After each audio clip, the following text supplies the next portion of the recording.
there. It's 6 o'clock, so I'm going to go ahead and get started. My name is Rachel Keuhl. Thank you for coming to the session tonight. I'm going to be talking about my last set of things about comprehension, helping your beginning reader while everybody's home during coronavirus, or at least home a little more than we normally are. So I'll just go ahead and get started. This is me. If you hadn't been to one of my sessions already, I'm at Virginia Tech. I'm a postdoctoral associate, and I'm a reading specialist and former first grade teacher. And just to kind of check in with everybody tonight, I was just hoping everybody's hanging in there with all that's going on in the world with COVID and school and everything. And I just came across this Sesame Street and CNN town hall that I thought I might share. So if you want to go back and look at this sometime later, it was from April, so kind of when the coronavirus was newer and people weren't sure what was going on. But I still thought, gosh, if you have like a 5 or 6 year old and they are just like, wait, why are we all staying home again? Why are we doing the masks? And they don't quite understand. It was a really good way for kind of Elmo and some of his friends to explain to little kids what's going on. So I just recommend you take a look at that if you want to, and I just hope everybody's doing great, or at least as great as can be expected. So this is my 4th session. Like I said, I first came on and talked about letter sound relationships and then high frequency words. Fluency was last week, and then tonight I'm going to be talking about comprehension. But I'm mentioning this because all of these sessions have been recorded, so if you missed one or anything, you can sure go on and share it. So you can go on and watch it later. They have it at the Southwest Center at Virginia Tech, and I also was gonna share the link to all my materials.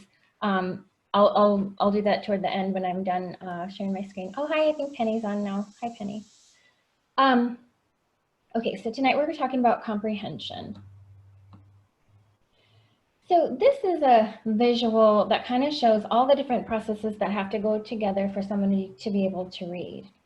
It's a little complicated, so we'll stay here for a little bit. So if you look on the bottom, it's basically like if you have a lot of different strings that are woven together into their own kind of bigger rope, and then those ropes are woven together, and that becomes reading.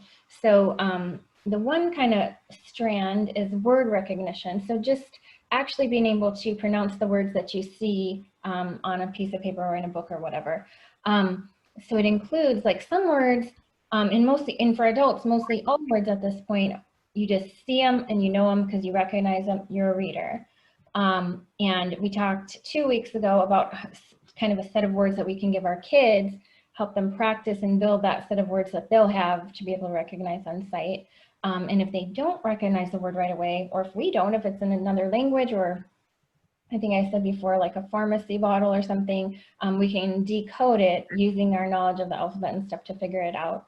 And then of course, the phonological awareness of just kind of how words are broken up into syllables and how each different sound works together to make that word. So that's the word recognition component. And then tonight we're going to talk about the language comprehension. All of these processes go together.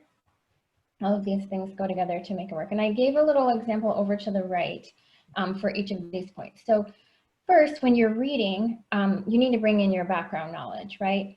So if you read a sentence, number 1 over there that says, Curious George is a monkey, you need to have your background knowledge of what is a monkey. So if I say the word monkey, you're going to picture a furry little animal that likes to swing around on trees and stuff. You know just what I mean, because you've been familiar with monkeys before. If I say Curious George is a monkey, chances are, you know, you as a child were exposed to Curious George with books and the TV shows and movies, or certainly your own child would have been. So you also have that background knowledge to draw from. So whenever you read, you have to bring in everything you already know into that situation. The second thing is vocabulary. So just different words that you have to know what they mean if you're going to make sense of the sentence. So if you just read the sentence alone, his friend is a chimpanzee. If you're a child, you might be able to pronounce chimpanzee, but if you've never heard of one, you might not be able to picture what that one looks like. So that's why you'd kind of want to build that vocabulary. Like if you're a teacher or a mom or dad or grandma and grandpa, and you're reading a book about a chimpanzee, you might want to explain what that is ahead of time before they get to that word. If you are reading the two sentences together, Curious George is a monkey, his friend is a chimpanzee, it kind of helps you make an inference of like, wait a minute, chimpanzee. It might make you recall something in your brain. Wait, isn't a chimpanzee a kind of a monkey like Curious George? And it might help you create that picture of what it is. And that goes kind of with number 4, which we'll get to in a second. The third thing is language structures. If you get to a sentence and it says, the monkey have a tail. Now, if you're a reader, if you're old enough to read, that's going to sound strange to you if you're an English speaker natively. The monkey have a tail, you're going to say, wait a minute, that doesn't sound right. And your brain will stop and go back and kind of check it and be like, no, the monkey has a tail would make more sense there. Really little kids might actually talk like that. They don't have all of their syntax down pat yet. But if you are reading with your child and they read along a sentence that what they see actually says the monkey has a tail, but if they say the monkey have a tail and it doesn't bother them, that might be a sign that they're not comprehending what they're reading. Verbal reasoning, like I said before, about kind of making inferences, and especially when you put two sentences together. So when somebody reads, the monkey has a tail. Okay, great, I picture a monkey, I picture the tail. Then when I say he can swing on vines, it kind of makes me picture that he's swinging on the vines using the tail. Whereas if you just saw he can swing on vines on its own without any information about the tail, you probably would just picture him doing it with his arms. So I hope that makes some sense of how you're kind of constantly putting together. You have the one sentence, you add on the next phrase or sentence, and then you kind of build on over time, and you're constantly checking and rechecking in your mind with what makes sense and what would probably go together there. The last thing is you're also going to bring in your literacy knowledge. So if you go to a sentence that says, the monkey says, this is fun, it's going to tell you as a reader that this is not a nonfiction book. This is a fictional tale, a made-up story, because in real life, monkeys can't talk, of course. So that's something that you'll bring to the reader. So these are all skills that we want to help our children develop as they learn to read, because it's not enough to just be able to say the words that they see on paper. They need to understand what it means and to be able to catch themselves if something doesn't sound quite right. I have a book, The Reading Mind by Daniel Billingham. He's a professor at University of Virginia. And it's a very interesting book. He has a lot of these diagrams in the book. It starts simply and then it gets kind of more complex as he builds in all the different things that go into reading.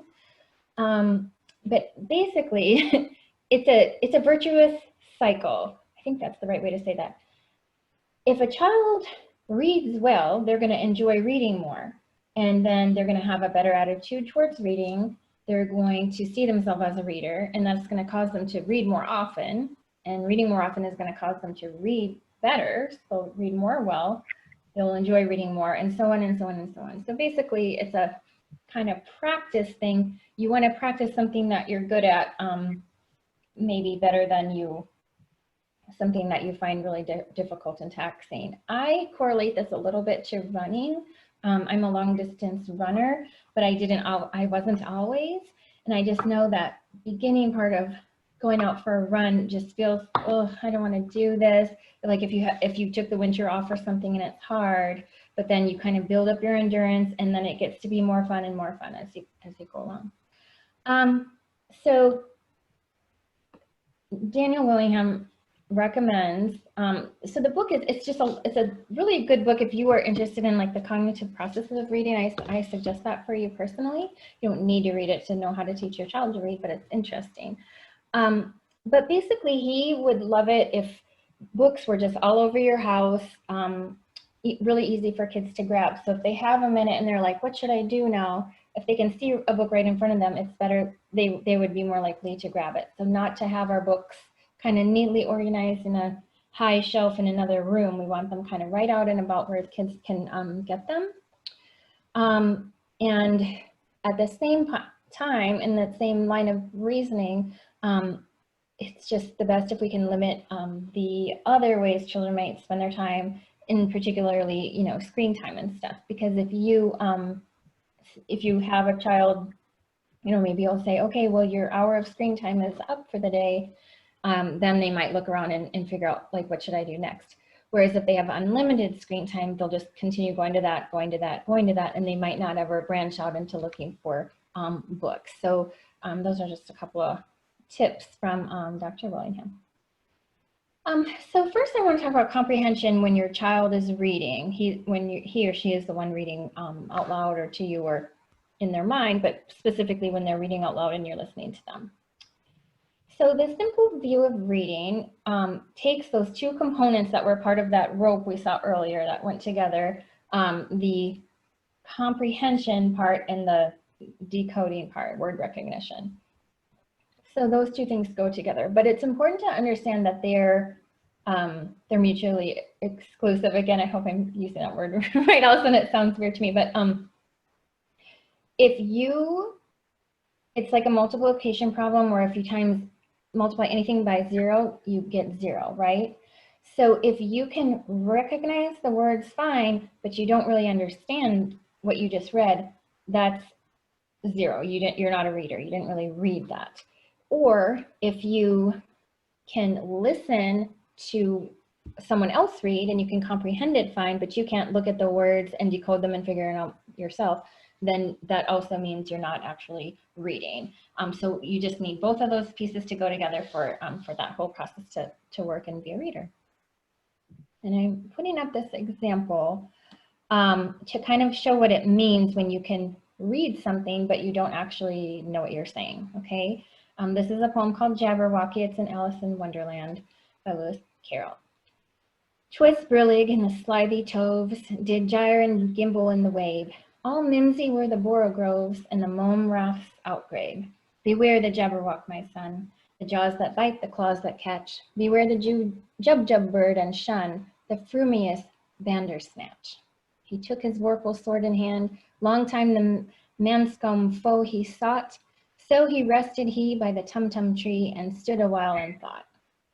Now, I understood some of those words, and I probably pronounced most of them correctly, but I did not understand what that poem was talking about really at all. I caught a bit toward the end where he's standing by a tree and thinking, and he had a sword, right? But that beginning part, like "'twas brillig," I might know that means it was brillig, but I don't know what brillig means. And the slithy toves, I mean, that sounds kind of slimy, but I don't actually know what that means.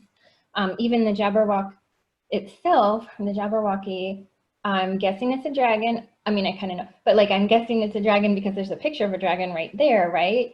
But otherwise I wouldn't really know. So this is kind of like something that your child could be going through if they're saying the words correctly, but not having a clue what is actually being meant. So this kind of is the one, I didn't include a session on vocabulary. That would have been my 5th one if we did a 5th. But it kind of shows the importance of developing that vocabulary with your kids so that when they see a word and decode it, they'll recognize it. Kind of like with that chimpanzee example. If they've ever heard of a chimpanzee, they might be able to piece that together and be like, oh yes, that. But if they hadn't heard the word, it's not going to help. So yeah, so I think that's the point I was going to make there about just you can read it and not understand what it really was. Okay, so if you're reading with your child, if he's reading to you, and you're not sure that they understood what they just read because they said something that sounded kind of weird and they didn't stop, you can stop them and just say, wait, what happened, or what did that dog find? And maybe that'll prompt them to look and be like, oh right, that was a different word. Or you can say, wait a minute, can you go back and reread that part? It's something that you don't want to do a ton because you want to get them to have that flow of reading, that fluency. But you kind of want to just get familiar with like whether they're understanding what they're saying, right? Like if they go by a word and say, oh, frog and toad were best fun, and it's supposed to say frog and toad are best friends, that just might mean that they were flying past it and not comprehending it. Okay. So shared book reading is where I want to spend most of our time tonight. And by shared book reading, in this case, I mean when you're reading with your child, but you're having a dialogue about the book as you read. Not necessarily shared as in like you read a part, he reads a part, you read a part, he reads a part. Although that could definitely be part of it. But this is mainly just you're the reader and they're the listener and participant. So why should parents read aloud? This is a quote from a name I really can't pronounce, Oxis, Lori Oxis, I think. No, see, this is what our kids have to deal with, but it ends in cuss. I can't do it. Why should parents read aloud? You can't afford not to take time to read aloud to your students. This is, if you're a teacher, because the benefits are so many. It helps them build that background knowledge. Like a chimpanzee, I mean, you probably aren't going to ever see one in real life unless you're at the zoo, but you might see one in a book. Okay, so it helps get them familiar with more words. It helps them understand how words flow together so that they'll recognize it when something doesn't sound right to them.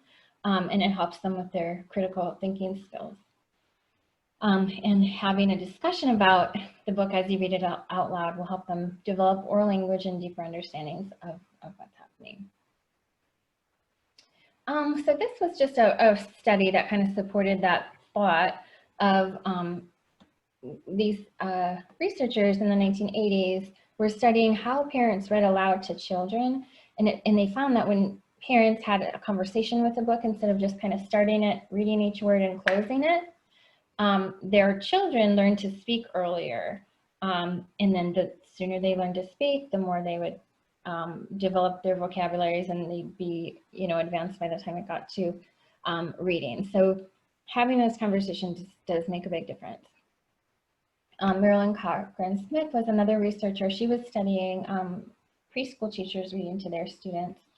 And she kind of came up with like some go-to, like, here's what we know and what we know to do with shared book reading. You should be focused on making meaning when you're reading a story. And I'll give an example. One time, my parents live in Minnesota and my mom was here visiting, and the kids asked her if she would read their bedtime story to them. And I was kind of surprised because she did what I just said. She just picked up the book and she sat down with the little kids and was like, okay, let's read. And she just like read each word, each single word, and then the end, done. Like she didn't really talk about what was happening in there. And it kind of made me realize, oh, maybe people don't necessarily know that they should do that. And I kind of learned how beneficial it is past that. But having that dialogue with adults is central to their thinking. So one thing you can do while you're reading a story to your child is try to anticipate what they might not understand and then ask questions to kind of see, like, did they get that? Or to just help them understand that little nuance of the story.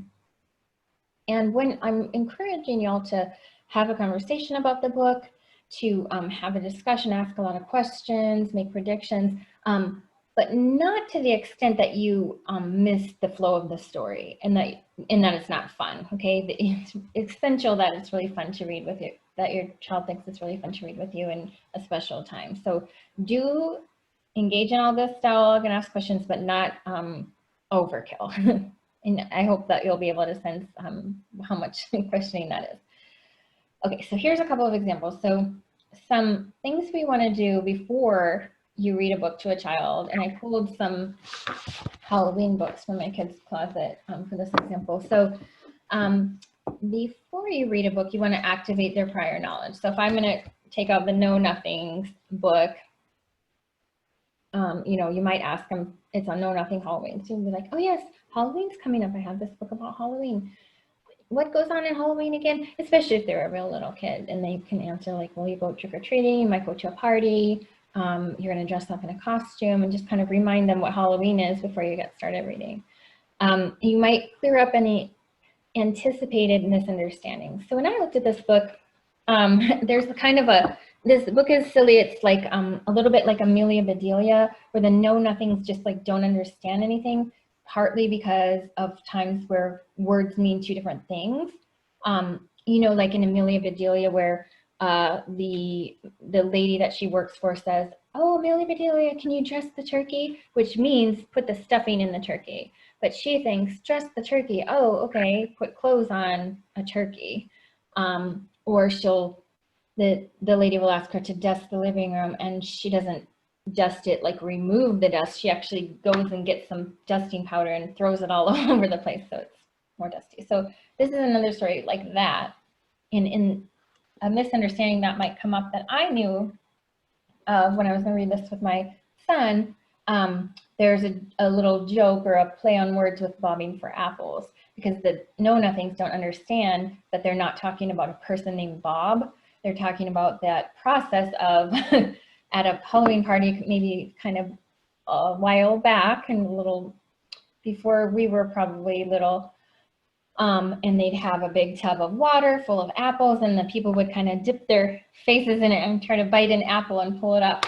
Very gross, actually, especially in our day of coronavirus. We would never ever do that. I kind of hope that never happens again, honestly, because that's yucky. But your kids will probably never have heard of that, so they won't get the joke either, any more than the know-nothings don't get it, okay? You can make predictions. Like if you're looking at this cover where the know-nothings are kind of running off, you're like, what do you think is happening in this book? And they might say, it looks like they're going to get scared. They're pointing up at a jack-o'-lantern. They all have kind of surprised faces, or they look like they're running. So maybe they're running away from something that scared them. And if it's a nonfiction book, it's good to kind of go through the book a little bit and notice certain headings or captions, and show your kids, like, this little bolded word here tells you what's coming up in this section. And that just kind of helps give them a framework for understanding it. Oh, I know I said activating prior knowledge. Like in the When Autumn Comes book, you might say, well, what does autumn mean? Because they might have only heard of fall. And you can say it's the same thing, and what happens in autumn, and you kind of talk about the leaves changing colors and falling down, and just kind of getting their minds focused in on the experiences that they've had with autumn and fall as you're reading the book about it. So while you read, you're going to think, it's good to think aloud. And the next slide covers that in more detail, so I'll talk about that later. But you also want to clear up any unanticipated misunderstandings that might come up while you're reading. So that's what I was thinking about when I was reading Dinosaurs Halloween. Let me just show you a little bit of this book. So Dinosaurs Halloween, there's a little boy trick-or-treating with his dog. He doesn't have a costume on in the beginning. But here he's making the costume with his dog. They're getting dressed up as dinosaurs. So the boy and the dog are both dressed up like dinosaurs. Now don't be scared, it's only Halloween. And they set off to go trick-or-treating together. They ring the first doorbell, and a dinosaur opens the door. They say trick or treat, and then when they open the door a little further, you see, oh great, it wasn't a real dinosaur, it was just a little girl in a dinosaur mask, the same as the boy. Okay, so then they meet another kid, and they say, oh hi, what a neat costume, because his dinosaur costume is really realistic, right? He also has a mask. And you say, do you want to come with us? And there they are, the dog, the boy, and this other person, child thing that's supposedly dressed up in a dinosaur costume. But what I see as an adult looking at this is that, hey, is that a real dinosaur and not just a kid in a dinosaur costume that your child might not pick up on, because it looks like the kid in the book isn't picking up on that either. Does that make sense? So if you are reading along, you're like, wait, maybe Jamie's not getting that, but that's actually a real dinosaur trick-or-treating with them. Okay, so after you read a book, you want to evaluate it. It's really good to just ask, like, did you like that book? Oh, why did you like it? What did you like about it? What was your favorite part? Who is your favorite character? And in school, your child's teachers will want them to retell a story to kind of check for their comprehension. But you can do the same thing at home. It would be boring to just say, okay, now start from the beginning, tell me what happened. But like, let's say, if you're the dad and it was your turn to read the story at bedtime, and then maybe when the mom comes in to say goodnight, you can say, oh, tell mommy about that book we just read. Tell her what happened. And just kind of being able to think back through what happened in a book and tell someone else is an important comprehension skill. Another tip after you read is to read it again, not necessarily write in a row, but maybe the next night or a couple nights later. It's good to go back into books and kind of explore deeper what's happening, remembering what happened before, and then you kind of notice even more things than you did the first time. When my middle son was a baby, he was really little, like not even 2 yet, he had a book, Baby Rhino, a Baby Rhino story, and he needed me to read it every single night for like a year. And that was fine, but I'm not suggesting you do that, but at least a few times over, reading the same book is really good for your kid. Okay, so if you're talking about thinking aloud, and I got this Snippy comic from a website, so I know it's a little blurry, but so first of all, you're going to predict, like if you're like, let's say, oh, okay, so I have another book here that I really like, Nanette's Baguette. So maybe when you're reading it, you might be like, this is weird. I wonder what's happening in this book. Are they going to like go to a bakery or something? Or are they putting on a play? And just kind of actually ask yourself, what do you think is going to be happening, and answer it right out loud. You want to visualize. So let's say you're reading a chapter book, okay? Let's see. Well, this is like a Junie B. Jones book. So it says, Junie B. Jones, then I did a teeny frown. So you're kind of picturing in your head, maybe kind of like this, like, and then something more happened that she didn't like, and it says, my frown got bigger. I'm picturing it kind of like this, like, like she's kind of making it really bad face. So talk about what you're picturing in your head. Connections, connect what you're reading to other texts and to the real world. So like in the previous example for those slides, you know, if you're going to read Dinosaurs Halloween and they're going trick-or-treating, you might say, remember last year when we went trick-or-treating and you wore that Star Wars costume? That's what I'm thinking about. Or when I was just describing the Know Nothing book to you guys, I referenced Amelia Bedelia because that's what it reminded me of, another character who's silly and just doesn't understand anything. So do that out loud. Tell your kids what it reminds you of. Ask questions about the material as you're reading it. I'm going to do that some in a minute. I'm going to actually read you guys a story and put some of these ideas to use.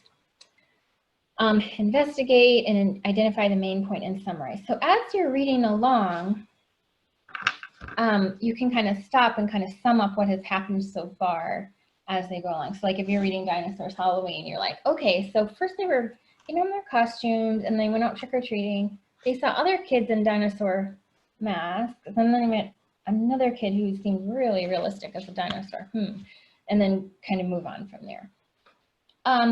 Also, when you ask your child, like, what did you like about it?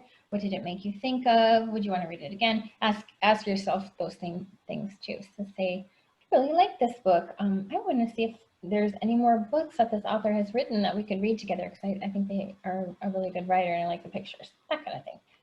So just get in the habit of talking about books. Okay.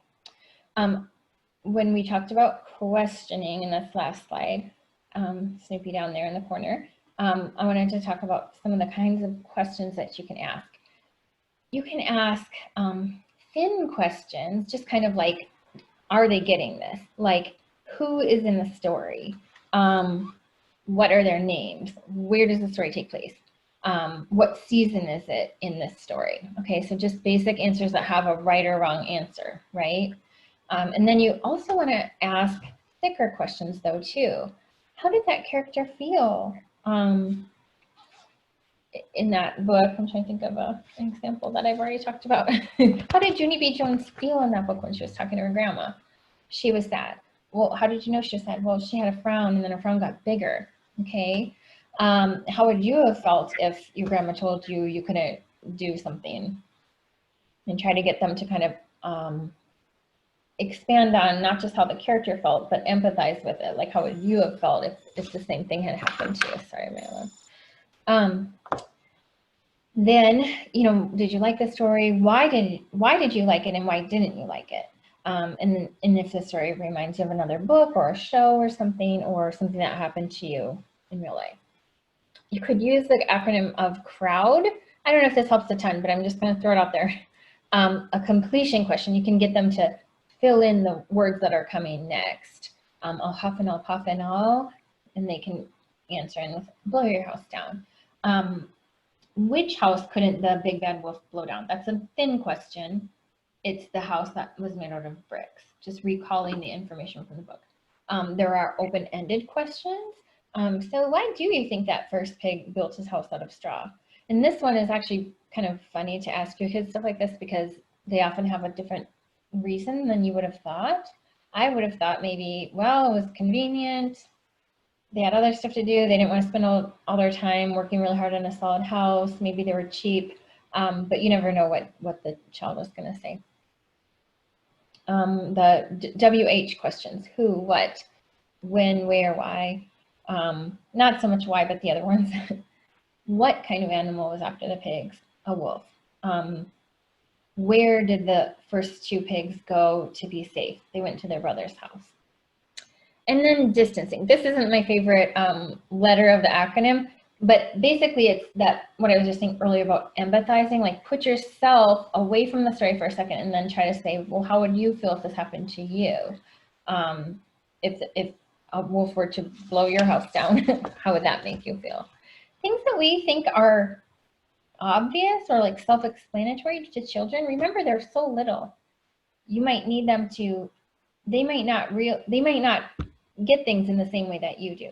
So it's important to talk about it and see where they're coming from and maybe explain your idea. Because maybe they had no idea that those first two pigs were a little lazy. Maybe they just thought they liked the smell of straw or something.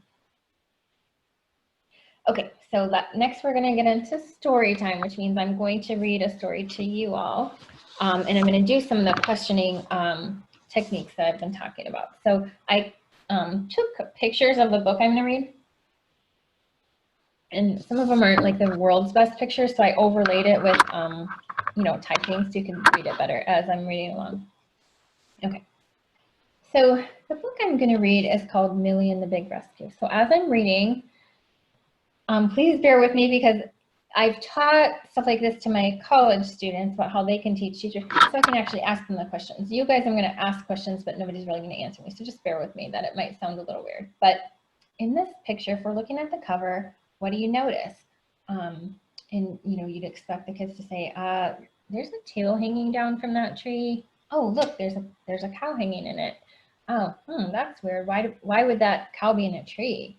See if they can predict what they think might have happened to get her in that tree. What is that chicken doing in the bottom? Is it sad or tired? He's kind of going like this. And then maybe someone will say, or maybe your child will say, well, it looks like they're counting to play hide and seek. And so on. So just get them some ideas brewing about what happens. You might say, oh, where is this story? And they could say, it looks like it's on a farm. How did you know that? Well, there's animals, there's farm animals, and there's kind of a truck or a tractor that looks like it would belong on a farm. Okay, so this is kind of the inside lab for Millie and the Big Rescue. So you can see a little bit more that's going on. What does it look like is happening? And it looks like the animals are running. They're running away from something. Or we don't know what. Okay, first page. Millie loved to play hide and seek. So did her friends on the farm. Even when all the good hiding places were taken, Millie somehow managed to find the best spot. Where are the best hiding places in this book? It looks like, okay, so here they're hiding in maybe like a trash can. There's a, oh, you can see a little pig's snout hiding in a tub of muddy water. Those are good hiding places. There's the pig hiding in the tractor. Ready or not, here come the chickens. Millie was nowhere to be found. Where do you think she is? What's the best spot that she found? And then your child might say, I don't know, I can't see her. Or they might say, oh, I think she's in the tree. How did you know that? Well, she was in the tree in the front cover. Ooh, good thinking, good connecting those two pieces together, because even though we couldn't see her on that page, you can guess that she's in the tree. Sure enough, she was in the tree, and it must be a really tall tree. Look at how far she can see out on the farm. No one could see Millie in her hiding spot, but Millie could see the entire farm. Millie had found the best place to hide. Do you think that was a really good place to hide? And you ask them why they think it was good or why they think it maybe wasn't so good. Maybe it was a little too good. Why do you think they're saying maybe it was a little too good? And then the child would probably say, because they really cannot find her and she might be getting kind of bored up there. Her friends didn't give up the search, but Millie got tired of waiting. Oh, that was right. She was getting bored of that. It's getting boring up here, thought Millie, and she decided to hide closer to home. I was kind of wondering, like, why didn't she just move and get their attention? But maybe she didn't want to break up the game. After a few branches, she couldn't climb down any farther. Uh-oh, Millie was stuck.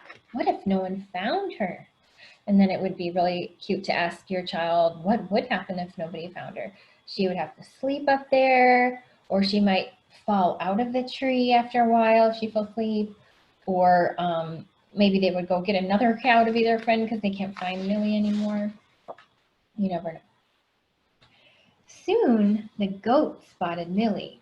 She was the best climber on the farm, so up she went to help. Now, wait a minute. If you look here where the goat's climbing, is that a bunch of goats climbing up the tree?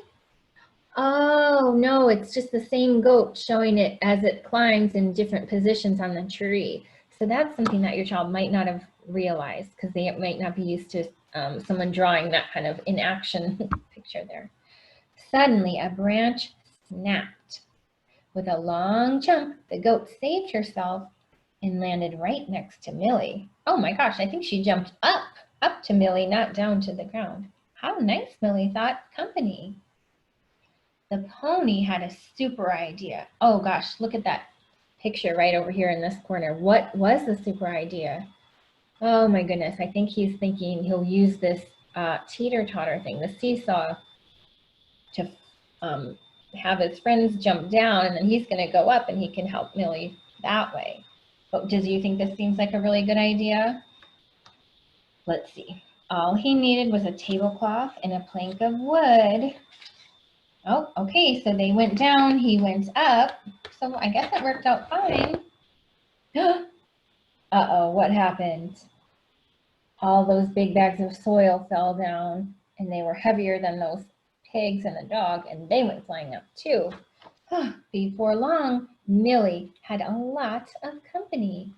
Oh my gosh, she does have a lot of company. She's got herself, which is a big cow, a pony, a goat, 2 pigs, and a dog. What do you think is going to happen? And then maybe they could talk about some ways that they think they would get rescued from that tree. In the kitchen, the farmer was taking a cake out of the oven. Now, that's interesting. It's a girl farmer. I would think a lot of pictures of stories I've read, you picture the farmer being the boy and the farmer's wife is the girl. But that's silly. Of course, the woman can be the farmer too. In the kitchen, the farmer was taking the cake out of the oven. Something was strange. Where was the tablecloth?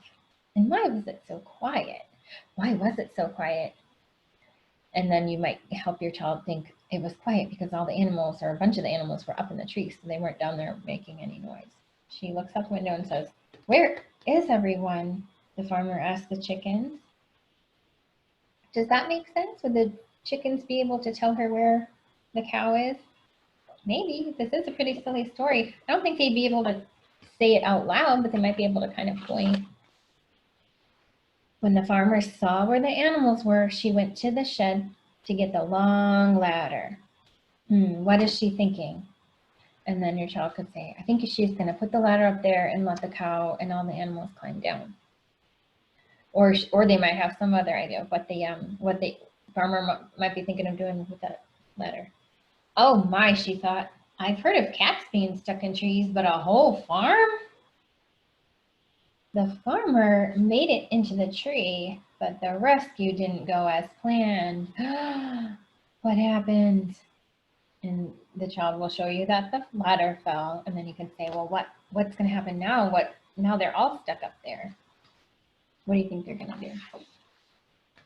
Maybe our neighbor can help, the farmer said. Chickens, hop down and get me something to write with. They brought her a pencil and paper, and the farmer wrote one word. What word do you think the farmer wrote? I actually read this with my boys last night, and they said help. They thought that she probably wrote help on that note. But we don't know yet. The author's letting us be in suspense there. She rolled it up and tied the note around the chicken's neck. Now take it next door, hurry. And so the chicken is going to go down and deliver the note, which is kind of silly. Since the tablecloth is already up here, we might as well have a picnic while we wait. So the farmer sent the rest of the chickens to fetch the cake and the dishes. This story is getting sillier by the minute. I feel like they should be focusing on how to get down, not just sit up there and have a party. This is so relaxing, the farmer said. As long as nobody has to use the bathroom.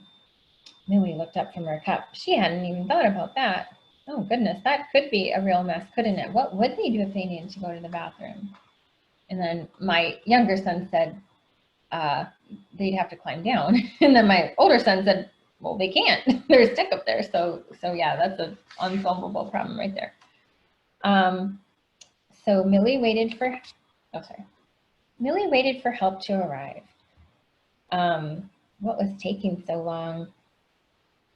Oh, and you can see in the picture what was taking so long. Oh, look, it looks like the chicken ran into a friend, another bird, maybe like, is that a pheasant or a turkey or something? And they're sitting there chatting, maybe drinking some coffee. So the chicken basically was not hurrying up. The mail carrier was sitting in front of his house and the chicken suddenly hopped on his fence. Do you have a message from the farmer for me? From the farm for me, he asked as he took a look at the paper. Well, he knew right what to do. I wonder if they exchanged messages a lot. Yummy, said the mail carrier. Cake. Okay, wait a minute. Why did the mailman say yummy cake? And then they would say, oh, that's what it said on the note, cake. So the farmer knew if she would write the word cake, he'd come running over, and then he'd find out what happened. When the mail carrier got to the farm, only a few chickens were running around. What were they trying to tell him? Where was the farmer? And where was the cake? The farmer looked down from the tree. Yoo-hoo, she cried, we're up here. Are you stuck? Asked the mail carrier. Yes, said the farmer. Please get the ladder. But the mail carrier had a better idea. What do you think the better idea could be?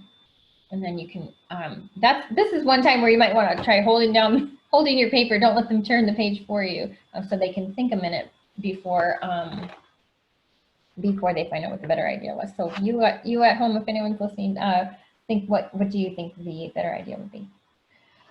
Oh, we stay on the next page. Quickly, he ran into the house and picked up the phone. Millie and the farmer were astonished when a firefighter appeared soon after. Ooh, what does astonished mean? If they were so astonished, it means they were really, really surprised, okay? We've rescued several cats from trees, said the firefighter, but a whole farm? That's a new one. So it looks like then they put that rescuing thing, I don't even know what that's called, and they pushed it up there and got everybody down safe. Thank you, said the farmer. Can I offer you some cake? That's a wonderful idea, said the mail carrier, but where is the cake? Where is it? Do you guys know where it is? Well, said the farmer, looking up, it looks like they must have left it up there. We've never had such a nice view while eating cake before, said the firefighters. Yes, said the farmer, it tastes even better up there. The mail carrier agreed, and so did Millie. Now that is a really silly ending to that story. They're sitting there stuck in the tree, they finally get rescued, but then they all go back up and eat cake up there together. That is completely silly. So this is where you'd ask your child, did you like that book? And what was your favorite part? And that kind of thing. And and they probably really would like this because it's very silly. Kids love silly stuff, don't they? Okay, so that was my read aloud. The next thing I want to tell you guys about is Dolly Parton's Imagination Library. This is just, it's a little bit slightly unrelated to this topic, except that, remember, Daniel Willingham said, please have a lot of books laying around as much as possible, which you all can do as soon as the library gets back opened up. The library is the best place ever. But Dolly Parton, you might know this already, but she's amazing and she's so nice and charitable. She grew up in a really, she didn't have a lot of money in Tennessee.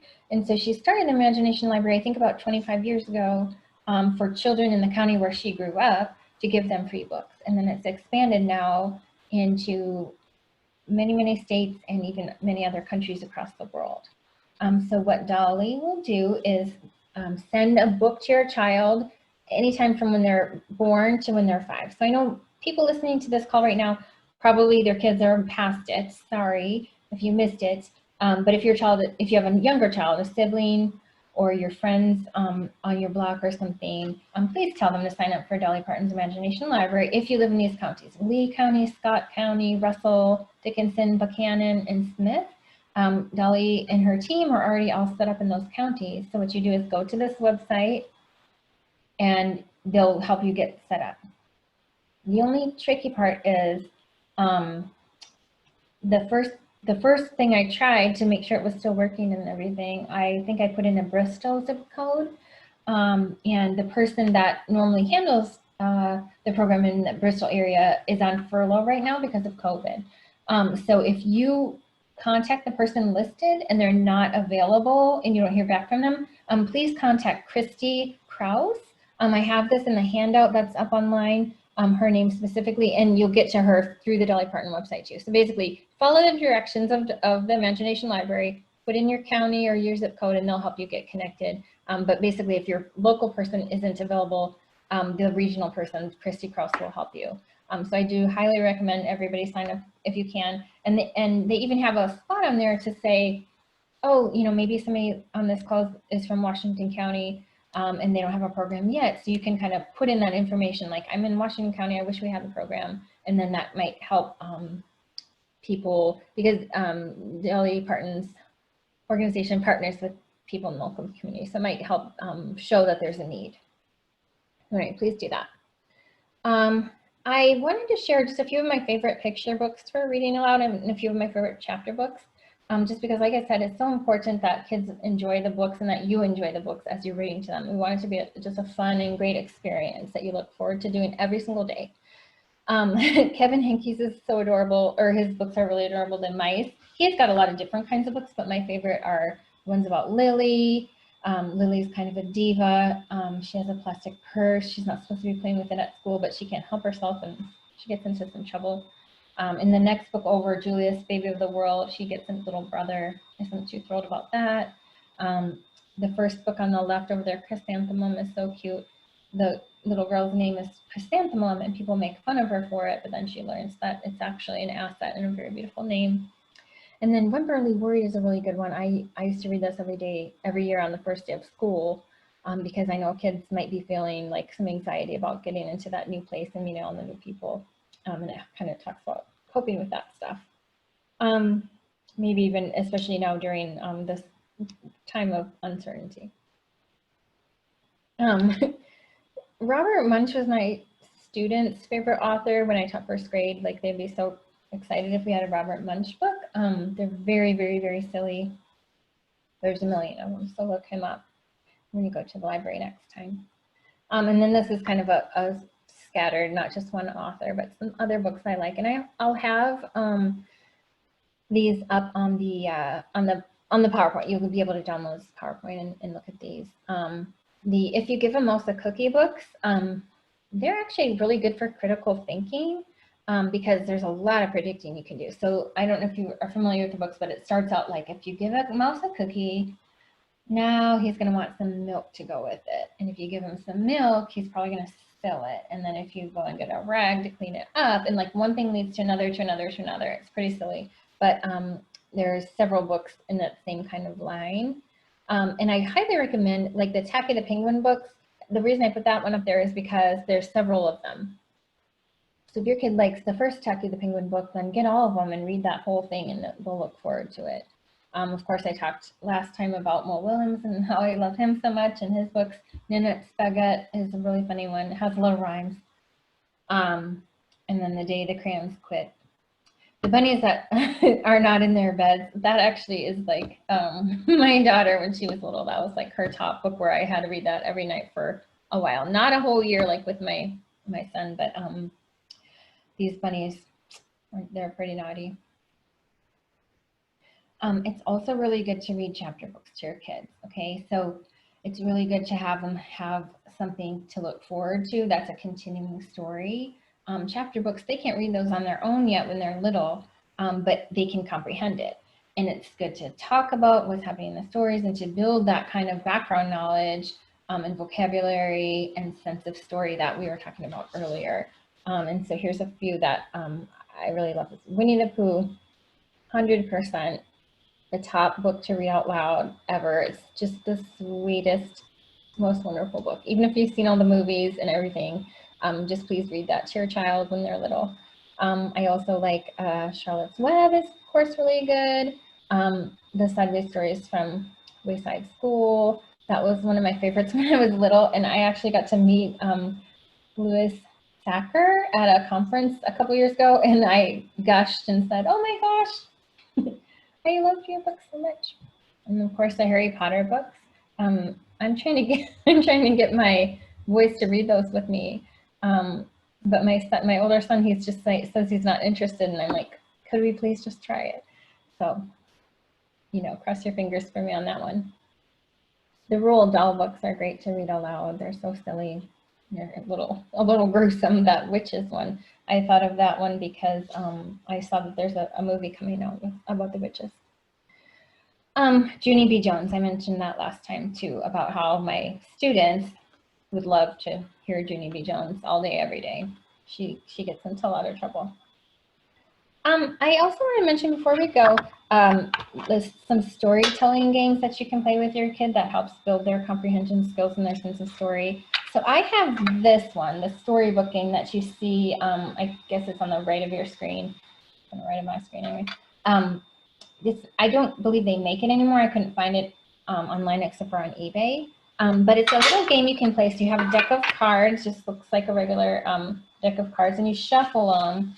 And then you can play it with just you and your child, or maybe 3 or 4 of you want to play, the whole family. And you draw a picture, and you're like, oh, it's a monster. So then the first person says, once upon a time there was a monster. And the second person draws a knight. The monster's best friend was a knight. And the next one is a comb. The only thing the monster and the knight disagreed on was combing their hair. The monster liked to have his hair nice and neatly combed, and the knight never combed his hair. One day they found a magical shoe on the road. So you kind of just build the story on from there. In theory, like you keep going back to the beginning and continuing on so that each person always starts with once upon a time. But anyway, so even if you can't find, oh, I think I put the wrong number on here. I'm sorry, this might be handout 4.02, but it doesn't matter. You'll see it on the handouts.